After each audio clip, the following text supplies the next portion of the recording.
John Sinclair. I'm a poet from Detroit. I got a new album on Iron Man Records called Mohawk with Steve Fly. Well, the poems on this record are from an elongated work in verse called Always Know, a Book of Monk. Each poem in this elongated work of verse is based on a particular song recorded by Thelonious Monk, many of his own compositions. So this is like 10 of them. It's in 4 parts, this Book of Monk, corresponding to his recordings for Blue Note, Prestige, Riverside, and Columbia Records. So his recording career was broken into 4 parts, so the book is in 4 parts. I used to write poems like that when I first started, where you had to figure out what it was about. And then I studied with Charles Olson, and then I was also influenced by my friend and mentor, Edward Sanders, to just say what you wanted to say and bring in whatever you wanted to bring in. You know, I tried to incorporate the specific meanings in the work rather than behind them, you know what I mean? Well, I liked a long poem called An Oscar for Treadwell, in which I tried to incorporate and infuse the poem with the excitement of the period in the early 40s when Charlie Parker and Thelonious Monk and Dizzy Gillespie were inventing modern music on the stand, you know, in a nightclub in Harlem during the war. So I like that one a lot. That's a long one, harder to take, but there's an ode to my dear departed friend Stevenson Palfy called My Melancholy Baby. He was a filmmaker in New Orleans who, after the flood in 2005, he blew his brains out. So I wrote a poem for him. I don't know. I like all of them. If I didn't like them, I would suppress them. Well, I recorded my part at the E1 studio in Amsterdam under the direction of Steve the Fly. He has a relationship with the studio, and he does something almost every Monday. He goes over and makes something. So I had finally finished the first of the 4 books of the Book of Monk. I had all the poems finished and all in order, because they go in order of the way that Monk recorded them. They start with his first recordings and they go to his last recording, and each one is numbered in terms of its position in the sequence. It's a real mental patient work, but that's what I do. Finished the first 20 in 1985, and now in 2013 I'd finished the second, so each one, see, when I compose them, I don't compose them in order. I compose them according to the inspiration I get. See, it's interesting work. I don't know if you want to go into all this, but it's an interesting work to me because the poems are already titled. Each poem goes with a particular piece of music by Monk. And when I compose a poem, I play that piece of music in a loop. I play it over and over again so I get to correct rhythms and feelings and everything into the poem, hopefully. I try. I'll listen to some music, or I'll get an idea, and it'll go with a title of one of these poems, and then I'll work on that poem. It might be number 135.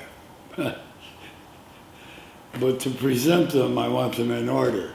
So it took me a long time to finish the second 20. There was one that I didn't finish for a long time. So anyway, I finally got them all done. I wanted to record them. because another part of my project is as I finish each section, I want to record it without music, just playing, to have a record of it. So we went to the studio just before I left, and we spent a day, an afternoon, and I recorded these 20 poems in order.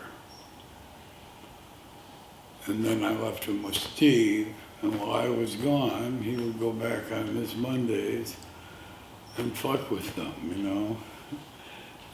And he picked out the 10 that he wanted to work with, and he added the music to them himself. He's a drummer, but also a DJ. So he made up the parts that he thought would go with the poems. I thought it was brilliant what he did. I'm extremely happy with this project. In terms of an ordinary, not ordinary, but a normal, where you have a band and a studio and all that. I mean, this is so, for me, as the artist, it was so simple, because I just did my part. Usually I do my poems with the music, like we did at that live thing, you know. When I'm recording, I usually do it with the music live.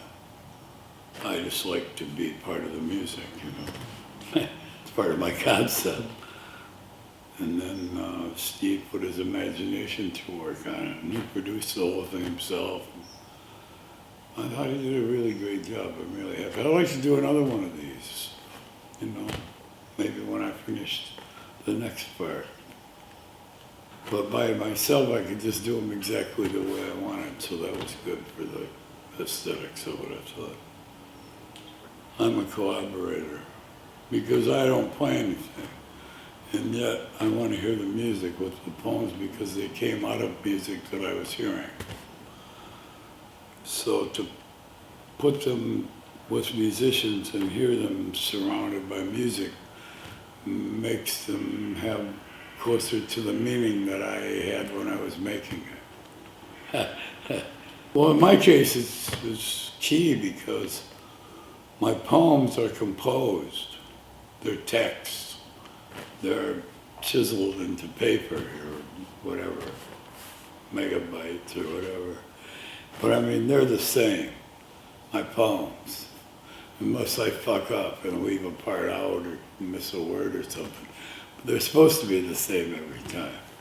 The music is always different. So that's what makes it exciting to me.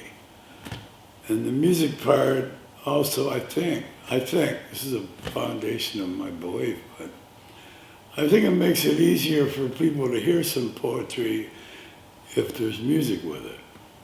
In my case, I worked very hard, conceptually and in practice, to make them blend, be on the same. I say that because a lot of times you hear people reading poetry to music and neither one of them have any idea what the other is doing, and there's no congruence artistically between the music and the poems. But in my case, that's the basis of my conception, is to make the music and the poem match, you know. So collaborating with a lot of different, and I've collaborated with a lot of different people, because when I travel and perform, there's not enough money in this racket to take my own band with me, so I play with different people wherever I go. Which again is one of the thrills. This is one of the reasons I do it, because it's so much fun to meet these new musicians and hear what they say. And to hear my poems with a different musical track, it keeps it really interesting for me. Otherwise I get sick of these fucking poems, because I heard them, you know. But when you hear them with some different music, it's a different work. It's the same text, but it's a different work. So yeah, the collaboration means a lot, everything to me, really. I like to compose them, but even in last long time since I started doing, since the early 80s, I think, when I started this work. And I kind of felt like I mastered my form. And I could, if I wanted to write something, I could write that what I wanted to write. So ever since then, I forgot what I was saying now. To be able to do the shit right after about 20 years of grappling with it finally I figured out how to make the show work, you know, for me. I started making records in 1991. I was 50. I started making records when I was 50. And I've made probably an average of a record every year. I've got about, on my CD baby site, I'm just putting up the 20th, which was my first one. And they're all different, which I kind of pride myself on them.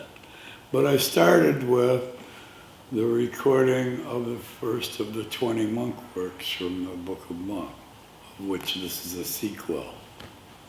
And I've recorded with an 8-piece jazz band in concert. That was my second record.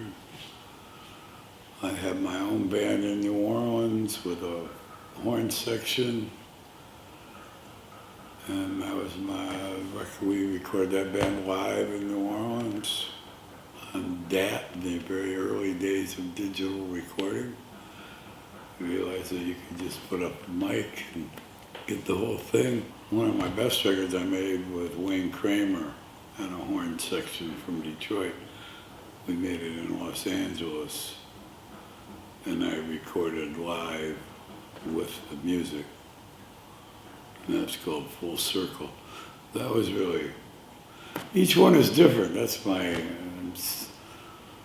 I have my blues work, Fattening Frogs for Snakes. It's in 4 parts, like the monk work, and I've recorded all 4 parts of it with 4 different ensembles in 4 different places. 2 of them in Mississippi. This is interesting. I made a record like this where I recorded the verses, and then the music came afterwards. So I don't know. I just think about all these records. I look at the pictures of them. And if you take the aggregate number of people that are represented on these albums, it's a lot of people, a lot of musicians. And jazz musicians, blues musicians, rock and roll musicians. I did one with a hip hop duo in Amsterdam, where they made the music and produced the whole record for me. I made a record in Detroit with a 15-piece improvisational orchestra called Pink Eye. 15-piece improvisational orchestra. They start with a noise and then they create something together. Pretty exciting. I had a ball with them. And then I had a couple of records, like the one with Wayne Kramer, and then I made one in Detroit 5 or 6 years ago, where I used all poems that had Detroit in them. And I made it with guys that I've been playing with for 30 years in Detroit. So that was my Detroit. I felt I nailed that one down pretty good. Well, I must have met Steve when he started working at the 420 Cafe. I can't remember, but it must have been when he started working there. And the 420 Cafe, as you know, is my headquarters in Amsterdam. I'm the poet in residence. And the important part to me is they play my records on the jukebox. I can't say that about any other place you might go in the world. But if you go to the 420 Cafe, I'm big on the jukebox. I'm like Chuck Berry, you know. And you're sitting there having your coffee and having your smoke, and one of my records comes on. That thrills the hell out of me, you know. So Steve knew who I was. See, I'm in Amsterdam for 2 or 3 months, and then I either go over here to London or around Europe, or I go back to the States for about half the year, 3 months at a time. So I come back to Amsterdam, and there's different people and stuff, so I'm sure that's how I met Steve. When I met him, he said he was a DJ, and he was doing some DJ nights, Café Belgique. So I went to hear him play records, and he played really good records. And then they revealed that he was also a drummer. So I went to hear him play with Vince, the guitar player. And he was a good drummer. And then he gradually revealed also as that he's an author, that he writes voluminously, that he has several websites for his creativity. He introduced me conceptually to his friend Chu, the great artist, and told me of their collaborations, showed me his works, brought him to Amsterdam. He took me in. When I come back to Amsterdam each time, I don't have a place of my own. So I have to cast around for a few days until someone will take me in. Because I don't have a housing budget. And I don't really want to have a place of my own because I don't want to be in any one place all the time. So it would just be a waste of money, you know? And I don't care. I just want to go to the coffee shop and work and then go home and go to bed, you know? That's what I do in my old age. And walk around and have good meals and stuff. Get high. You know, life. But so Steve was living with a woman called Jane from Norway, who also works at the 420. You probably met Jane, tall, very wonderful person. So they were living together over by Oster Park, on the east side, as we'd say in Detroit. And they took me in. So for about 2 years, when I come to Amsterdam, I lived with them at that place. I had my little bed in the corner, my place at the table for my computer, and everything was cool, you know.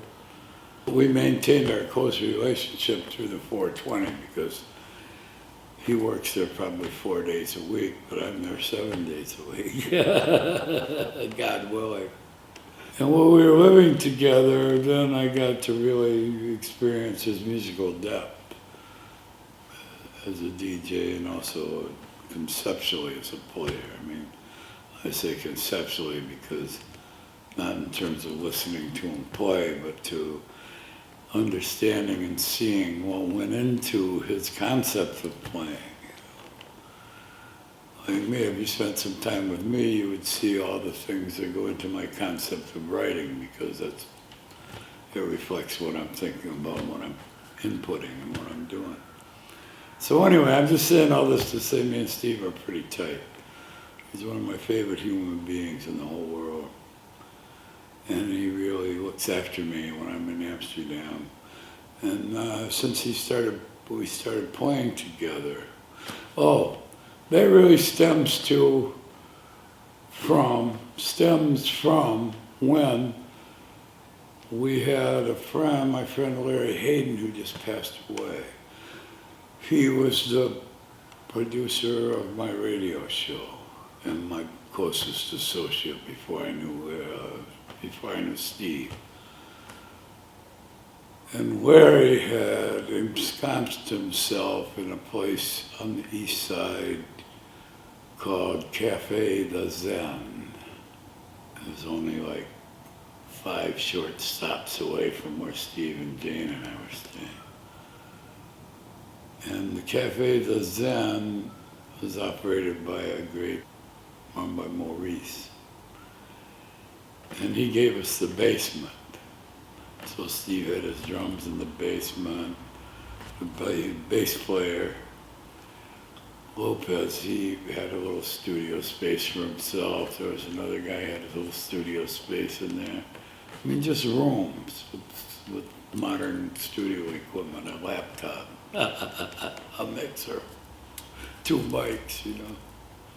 I'm at the Cafe de Zen in the basement. And so Steve and Lopez is this great bass. And so him and Steve started doing some things together.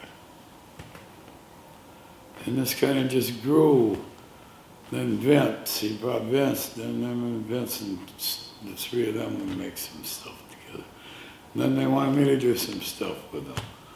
And then me and Vince and Steve, and then he got this relationship with the E1 studio. I wish I could say that guy's name, but Steve could tell you. Great guy. Tell him, I think. Vince and Steve and I went there and we did some numbers to see what it was like. And then we had this beautiful interlude where my friend Tom Worrell, pianist from New Orleans, and the great New Orleans painter named Frenchie, they came to New Orleans. I mean, they came to Amsterdam. And so I took them over to the Cafe Zen in the basement, and then we had Lopez, Vince, Steve, and Tom Worrell. So we decided to make a record down in the basement. And Frenchie painted it all while it was happening. Well, that was a great week, man. That was one of my happiest weeks I ever had. And we made a record and it's called Let's Go Get 'Em. That was a couple of years ago. So, by that time Steve was my drummer. I didn't want to do anything without Steve. So that's a couple of years ago we've been playing. And then this project was creative wig bubble of his. It's just an idea he had to make a whole production. Because Mark was interested in making an album with us. And we had these tracks that we had made at the E1 before with Vince. But by the time that Mark was interested in these, I didn't think they were good enough. I didn't like them. The really good poems from them we'd recorded on the Let's Go Get 'Em album, from my point of view. And they were better. They had more musicians and they were played better. And the whole thing, I was better. I didn't like my voice too much on those first recordings. This simple seeming little two-man project evolved out of all of that matrix, you know, into what it is now, 10 cuts on an album. To me, this is the Fly's project. It was his idea. He made it happen. He put the music on it. He made the master. Chu is his partner for years. They're pals, best pals. And they're working together on these incredible, what would you have to call them, experiments with 360-degree filming. Mind-boggling shit, man. And of course, while they were developing this, I was living with Steve, so every night we'd be working side by side on our computers at the table with Jane, the three of us. What I used to call the pointy-headed intellectual club. These three grown people are sitting there around one table like that with their computers, each in his or her own world, you know. I liked that. I really loved living with those two people. They were great. But he was developing, so he would tell me these ideas, you know. And then he would show me the things they were doing. So when it came time for this, he wanted to do this with Chu, and they had an idea, and I said, well, great. I can't wait to see it. I just saw the whole panoply of brilliant images that you put up the other day. God damn. See the cover. Again, so I'm a producer and an editor, as well as an artist and a writer. But I understand the parameters of each of these roles, as it were, in artistic creation. And if I'm producing, I'm going to be in charge of the whole thing. And if I'm not, I'll just be the artist and let the producer do his thing. So that's what I did with Steve on that. So I'm an obsessive artist, an individual as well. I just wanted them to have their ideas, you know, and I think it's turned out very well. Because they tell me about them, but I don't really want to participate. I mean, I either want to be in the creative process or I want to be seeing what they do, you know. So in this case, I let them run with the ball completely, man.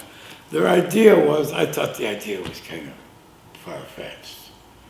The idea was, since this is a monk work, to, I don't know what you would call it, parody, emulate, distort, extend, this cover of a monk album called Underground. It was a famous album. I think it won a prize in 1968. When Columbia Records was trying to sell Monk to the new generation of rock and roll record buyers, pop, they were trying to market Monk, this thorny, veteran jazz artist and composer, to the same people that bought records by Blood, Sweat, and Tears and Janis Joplin. The cover itself was a masterpiece. They carefully constructed this cover showing Monk as like a guerrilla fighter and with all these props. I guess you could probably look it up online, but Underground. So they're kind of supposed to make this cover an extension, I guess you'd have to say, of that. Same concept, but extended. I thought, I don't know. Because I like the idea of fresh ideas, you know. But at the same time, I like paying homage to the greatness of the past. So when I saw what he did with it, it wasn't corny at all. I thought he really brought it up to date, the concept. I think it's really cool, don't you? The cover.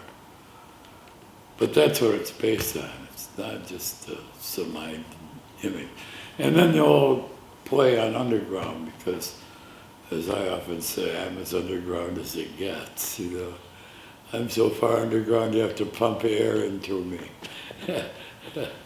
And their idea is like with the idea of Iron Man with this record, hopefully, to gain some attention from me from a wider variety and spectrum of listeners, and to try and emerge me from the underground at least a few inches, you know. It's everything. It's what I do. It's my basic identity. Well, my basic identity is as a music lover. And my poetry and my performances are a way of paying homage to my life as a music lover and to incorporating the things that I gained from that into a form of public expression. To put it in a nutshell. Well, it worked pretty good in the 60s as a way of indoctrinating a mass of people with a new body of ideas. I mean, it's even more possible now to reach even more people, but they don't really have the ideas. That's what I find missing today in popular culture, is the lack of ideas about any future even. I got a poem that I created from a speech by Hugo Chavez to the United Nations. He talks about his vision of the future and the struggle for a world of peace and all this kind of really optimistic stuff, and coming up with a new idea of the way things should be and the way they should work. Man, I was reading this one time in Los Angeles. I was playing with Wayne Kramer, and I was reading this poem, and I realized that nobody ever says anything about that stuff in today's world. People were kind of shocked, you know? And I was kind of shocked that I was even saying this, because I hadn't thought of, when I write a poem, I'm mostly dealing with how does it fit, what's the rhythms, you know? Sometimes when I'm reading them, then it dawns on me what I was trying to say. And I was kind of shocked because they don't really get a positive, that isn't part of the picture of today, thinking about the future. Is it? We think of doom. We think of how ugly everything is and how terrible it's going to be. That's what I think of. Day to day, living in America, England, and Europe. It's rough, mentally. They got a hell of a program for our ass, So I thought of this as a way of saying, in poems you can talk about whatever you want, and you can convey these ideas in a way that's fairly attractive. And also, if you surround them with music, that perhaps it makes them easier for people to listen to and be moved by, to hear ideas accompanied by music, or music accompanied by ideas, as opposed to the dribble that they make, which is done on purpose, we might say. Their basic purpose in modern life is to reduce the intelligence of the average citizen, wherever they are, to make them stupider and more willing to take whatever they have for them.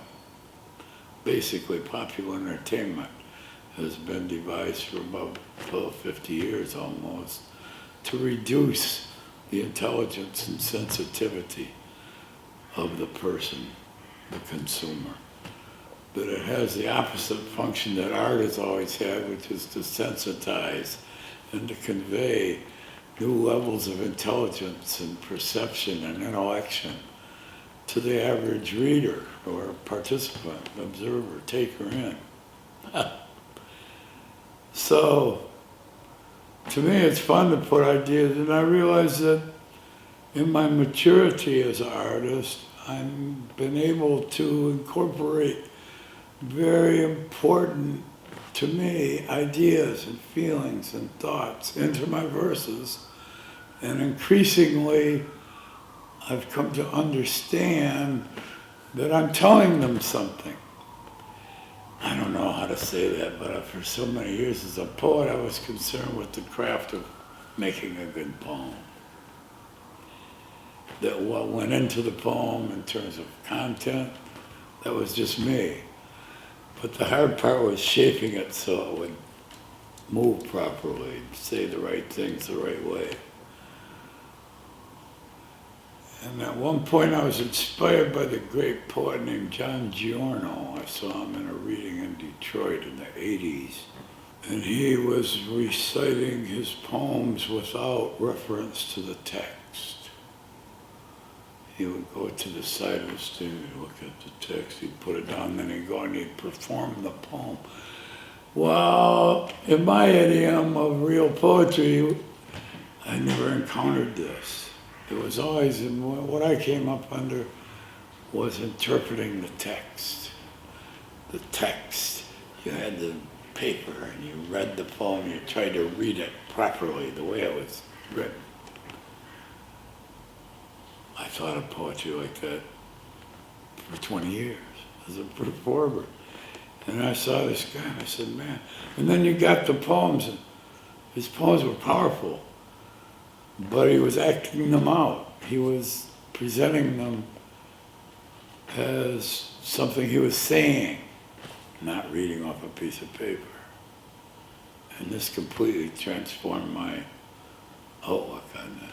Before that, I thought if you heard somebody reciting a poem without a text, it was the corniest shit in the world, Usually it was rhyme doggerel, besides which, But this guy was delivering some of the most potent poems I'd ever heard, and his performances were the best I'd ever seen anyone do, ever. I got to be friends with him in later years. We were on a thing together in Italy, and I got to confess to him how much he meant to me, That was thrilling. But ever since then, and I didn't set out to memorize my poems. I just performed them so many times in so many different settings. And then when I would record everything and listen to it back to see what it sounded like, from hearing these, I remembered the poem. So I got where two or three, I didn't need the paper. And that was so intoxicating as a performer, because it took the screen from between me as a performer and the audience. I wasn't up there reading a poem off a piece of paper, I was telling them something. And people started talking to me about your stories, about this or that. And I never thought of them like that. I thought of them as poems, texts, that I created. And they were listening to the poems, and they were hearing what I was saying in the poems, and it was just a whole different world to me. Ha! And I notice it more. It seems funny to say, but I notice it more and more. Sometimes I'll do a reading. I usually never figure out what I'm going to do beforehand because I want to see who's there and what it feels like, and etc. What the band's like, you know, I want to make this shit fit. Because why drag people into a hall or a club and then not make them happy? It just seems like contraindicated. Ha, ha. To do the poems. See, now like these, I don't know most of these yet. Some of these I never even read out loud, the ones on this record. Or I'd read them once. So it'll take me a while. When it comes out, I'll listen to it, and I'll listen to it, and I'll listen. Because I always listen to my work to try and see what I did wrong. And of course enjoy what I did right, but what you did right, you just got to keep doing that. But what you did wrong, you got to do something better, you know. So I think I'm remarkable in one way as an artist is that I continue to improve in my old age. I'm a lot better than I was when I was young. No, you can't say that for, say, Bob Dylan, one of my idols. But his great shit was from 40 years ago. He makes good records now, and he's an entertainer and a performer, but man, I'm so much better than I was 20 years ago. It's just, it embarrasses me to see something from before I was 50. The other thing I like is I'm one of those few people, when you see them, each time I appear, as I'm older, I look better all the time. Not everybody can say that either. If I may indulge myself. I noticed in my movie, the farther along it progressed from 91 to 2004 when we did the shooting, I looked better every year. That was pretty satisfying. There was this fat guy with the frizzy hair, you know.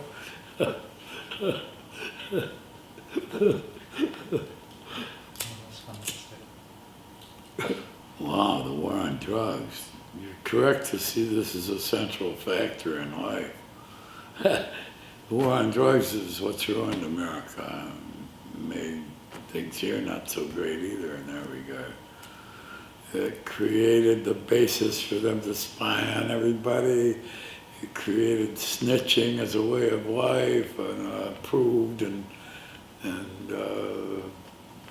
you know, encouraged way of life for people to rat on each other. When I was coming up, that was the worst thing you could possibly do. Now it's the way you stay out of jail if you have a drug bust, you know. So it's insidious. In America, it's allowed them to build up this vast law enforcement empire that extends far beyond what you would think about the narcs. They got their own courts, they got their own judges, they got their own prosecutors, they got prisons for, you know, they have this huge, vast industry based on arresting people for getting high. And marijuana users, although the least problematic in terms of society or to themselves with respect to their drug use, suffer the brunt of this because basically we're not criminals. We're just people who get high. So criminals are aware of the police in a very edgy way. They live outside the law. So they protect themselves. But hippies are people that smoke weed. I call them hippies. Modern day people that smoke weed. You aren't thinking about the police because they aren't part of your life in general. You aren't doing anything wrong. You're conducting your life. You're an artist, you have a job, whatever you do. They say 92% of professional basketball players in America are potheads, for example. So, I mean, they're everywhere. So they build up this vast empire that makes it very difficult to really, realistically, contemplate ending the war on drugs, because it would create vast unemployment for law enforcement and prison officials in court. And so it's very thorny because, and these of course are all upstanding citizens, the one that they want to be employed. So that's the thorny part of it, you know. And then the pressure from the pharmaceutical industry, not incidentally the most profitable industry in America, and also the recreational beverage industry, alcohol industry. They have a big stake in keeping particularly marijuana suppressed because it would replace different pills and beverages as the weapon of choice for the person seeking a high. Because as we know, day in and day out, there is no better high than marijuana. So for me as an artist, it's like, I've always been, as long as I've been an artist, I've been a criminal because I've been a pot smoker. My career as a writer and pot smoker are coterminous. They started at the same time and they're still going on in tandem. So all the time I've been an artist and a writer, I'm a criminal. All the time I was a manager of a band, I was a criminal. You know, when I was writing grants for jazz artists and producing concerts and doing radio broadcasts, I was a criminal. I'm a criminal. So to not be that's one of the things I like about staying in Amsterdam, because you're not a criminal. I recognized that right away on my first visit. After about 2 days, my shoulders started to settle down, and I thought, well, what's going on? How come I'm not so nervous? Oh, I'm not a criminal. I don't have to worry about the police. One day I was in Rotterdam staying with Mark Ritzman, and they had a little coffee shop down the street that was like a Moroccan coffee shop, but I used to go to the cop. One night I went down there to get a couple grams of weed, and I was walking back, and all of a sudden it occurred to me that I didn't have anything to worry about. Usually when you go a cop, you worry about getting busted on the way home, you know? So it was just a great liberating feeling. And to not be a criminal, it just, man. And the other thing about it, of course, different from what I'm used to in the States, is that nobody's armed. So between these two things, realizing that nobody was armed and the police weren't going to fuck with me, man, I just felt like I was liberated. I felt like a citizen for the first time in 40-some years, you know. Yeah, so I really, my freedom means everything to me, especially in my old age. I just go where I want to, and I do what I want to, and I don't do anything that I don't want to. And I like to travel. It's getting harder and harder on me physically to travel. But mentally, I love to travel. I love to go places and perform, play with different musicians and meet different people and see my old friends. It's just a great way to, and then spend time with my daughters, my grandchildren, and then come back here and don't do anything. Go to the 420 every day, relax, you know. Pretty nice. For a pauper, it's a pretty nice way of life, you know. Eliminating the housing budget, see, that was the key to my current happiness and success as a human. I don't always have the sumptuousness of the quarters I'm enjoying here in London. Sometimes I've lived in a closet. And, you know, but I like to go out. Here I'm enjoying this place. And it's up on a mountain, so it's hard to walk down to the bottom and back, and I can't do it. But usually I like to go out. I go out to a coffee shop wherever I am. I like to go out to a coffee shop on my computer, have some coffee. In Amsterdam, of course, you can have your joint right there. Everywhere else, you got to go out in the alley. But I have my joint. I'm going to have my joint. I'll bet you that much. Yeah. And I just like to do my work Well, surrounded with regular people. I don't really want to have too much congress with them on a one-to-one basis. I don't want to hear their conversations. I don't want them to talk to me. But I just feel like I'm part of humanity in a bigger way if you're out there amongst them, you know. I have no career advice whatsoever. I have my usual preachments. One is that the important thing is to do what you want to and not do what you don't want to, and figure out a way to do it. It seems like a simplistic statement, but really, I find a lot of people are unhappy through life because they never figure out what they wanted to do. They just went along with what was going on, protesting and hating it. But as far as, see, to me, I'm blessed. I can sit down and figure out what I want to do. I've done a lot of different things at different times. But each was basically, except for being in prison, I never meant for that to happen. But otherwise, I generally sat down and thought through my circumstances and figured out what did I want to do. And then tried to figure out how could I do this. When I left Detroit in '91, after my kids were all through school, and I was free and I wanted to just not work. I didn't want to have I didn't want to work, you know. I was in the music business, local, podunk style music business, but that's how I paid for my kids' food, dresses and what have you. Well, I didn't have to do this. And my wife, you know, she was with me all the way. And we moved to New Orleans. And I had to figure out a way. I just wanted to write and perform and be on the radio. These were the things I wanted to do. And the writing would pay very little, performing even less, and the radio nothing. So I had to use my wits, but I was trained in my determination on doing these things I want to do and not having to have a job. I said, figure out where I want to go, then I figure out how to get there, and then I go. And it's not as simple as it sounds. All these things, you have to use your mind, you know, and figure out a way through it. This is a rich world. There's a lot of openings in it for you to do what you want to do.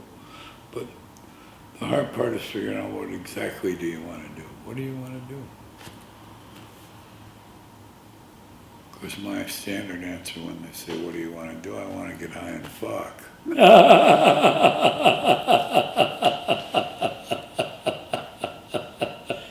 How about you? And the other part of my usual advice is to take the vow of poverty at the outset of your journey.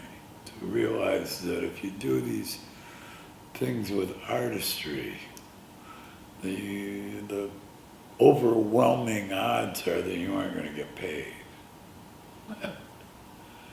And so, in order to do exactly what you want, you can't predicate it on getting paid, because you probably aren't going to pay you for that. That's not what they're looking for. They're looking for what they want. Well, you can get paid for doing what they want, if you're lucky. But if you do what you want, you're going to really have to be lucky to get paid. You could get some breaks. Good things could happen. Or you can get a little money. You can get enough to keep going. But if you predicate success on how many friends you have on Facebook, or how many hits you get for your website, or how many gigs you get, or who will or won't publish your works, or exhibit your art, put out your records, you're going to be disappointed. You probably quit. So I don't expect to get compensated properly. So you can't stop me from doing what I do, because I'm going to do it despite the fact that I probably won't be compensated, except for the enjoyment and thrills I can derive from actually doing it, which are overwhelming in terms of their like relative weight next to getting paid. Getting paid is great, but I mean, everybody gets paid. I mean, I don't know. It's